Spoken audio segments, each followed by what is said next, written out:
UPSC का एक और जो कि प्रीवियस ईयर प्रश्न लेकर मैं आया हूँ। प्रश्न है कि साइबर अपराध के विभिन्न प्रकारों और इस खतरे से लड़ने के आवश्यक उपायों की विवेचना कीजिए। 150 शब्दों में उत्तर लिखना है। आप लोग जानते हैं कि आजकल साइबर अपराध बहुत बढ़ गया है।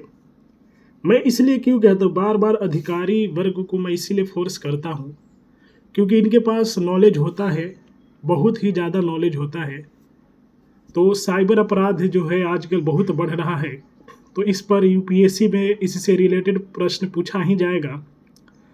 देखिए, कोई भी एग्जामिनेशन हो उसमें बेस्ट नंबर लाना है तो आपके लिखने का जो तरीका होना चाहिए वो बहुत ही अच्छा होना चाहिए, और जो भी कॉपी चेक करने वाले हैं ताकि वे आपसे प्रभावित हो आपके लिखने के तरीके से। तो सबसे पहले भूमिका लिखा जाता है और पॉइंट बाय पॉइंट लिखेंगे तो और अच्छा रहेगा। भूमिका साइबर अपराध को एक ऐसे अपराध के रूप में परिभाषित किया जाता है जिसमें कंप्यूटर या इंटरनेट को अपराध के एक उपकरण के रूप में प्रयुक्त किया जाता है। साइबर अपराध में किसी अन्य कंप्यूटर या इंटरनेट के उपयोगकर्ता के व्यक्तिगत जानकारी, गुप्त व्यावसायिक सूचनाएं, सरकारी दस्तावेजों से जुड़ी जानकारियां धोखे से प्राप्त कर ली जाती है या डिवाइस को निष्क्रिय कर दिया जाता है। ग पॉइंट है कि उपरोक्त सूचनाओं का हस्तांतरण भी साइबर अपराध की श्रेणी में आता है।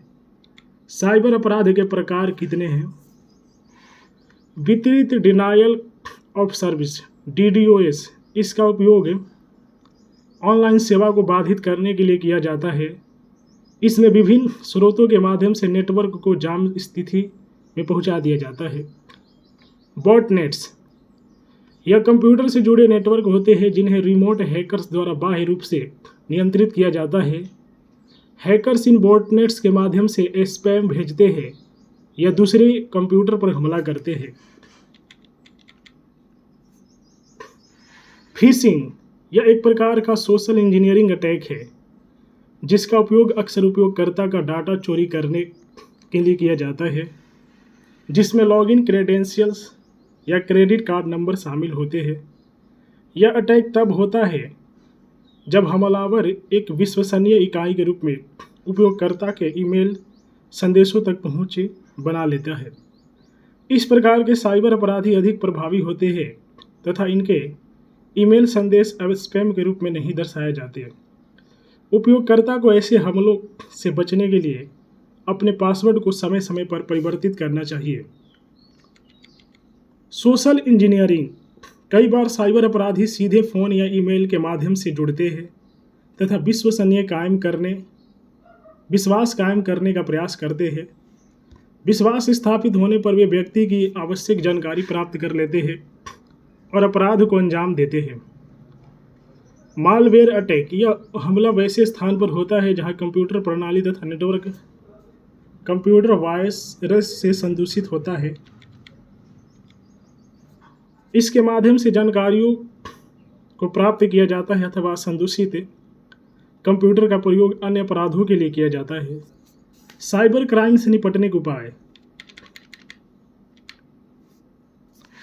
व्यापक जागरूकता की अनिवार्यता। साइबर क्राइम से निपटने के लिए सरकारों को बड़े पैमाने पर साइबर सुरक्षा जागरूकता अभियान चलाने की आवश्यकता है। नागरिकों को साइबर धोखाधड़ी के बारे में जानकारी रखना चाहिए एवं सार्वजनिक वाईफाई का उपयोग करते समय सावधान रहने की आवश्यकता होती है। पासवर्ड में ऐसी किसी जानकारी रखनी चाहिए जिसे आसानी से पता लगाया जा सके। सोशल मीडिया को प्राइवेट रखना, सोशल मीडिया को अपनी जानकारी को सीमित रखने तथा सार्वभौमिक करने से बचने के लिए प्रोफाइल को प्राइवेट में सेट करना आवश्यक है। ऐसे व्यक्तियों में सोशल मीडिया पर जुड़ने से पूर्व पड़ताल की आवश्यकता होती है जिसे हम प्रत्यक्षता नहीं जानते हैं। ये मैं सभी लोगों के लिए कहूँगा कि सोशल मीडिया को प्राइवेट रखें। अगर पब्लिक कर भी रहे हैं तो वैसे कंटेंट को डालने की कोशिश करें जिससे पब्लिक में अच्छा लगे। ऑनलाइन पहचान को संरक्षित करना, किसी भी निजी जानकारी को सार्वजनिक करने से बचना चाहिए क्योंकि ऐसी सूचना का उपयोग गलत उद्देश्यों के लिए किया जा सकता है। ऑनलाइन माध्यम पर अपनी जानकारी जितना ही सीमित रखेंगे उतने फ़ायदा में रहेंगे। डाटा सुरक्षा के कानून की आवश्यकता। 21वीं शताब्दी में डाटा को नई मुद्रा के रूप में संदर्भित किया जाता है। इसके लिए डाटा कानून की आवश्यकता भारत में है।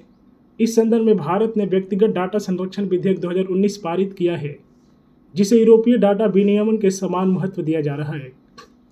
इसके अतिरिक्त भारत सरकार द्वारा साइबर सुरक्षित भारत पहल, राष्ट्रीय साइबर सुरक्षा समन्वय केंद्र, साइबर स्वच्छता केंद्र खोलने गए हैं।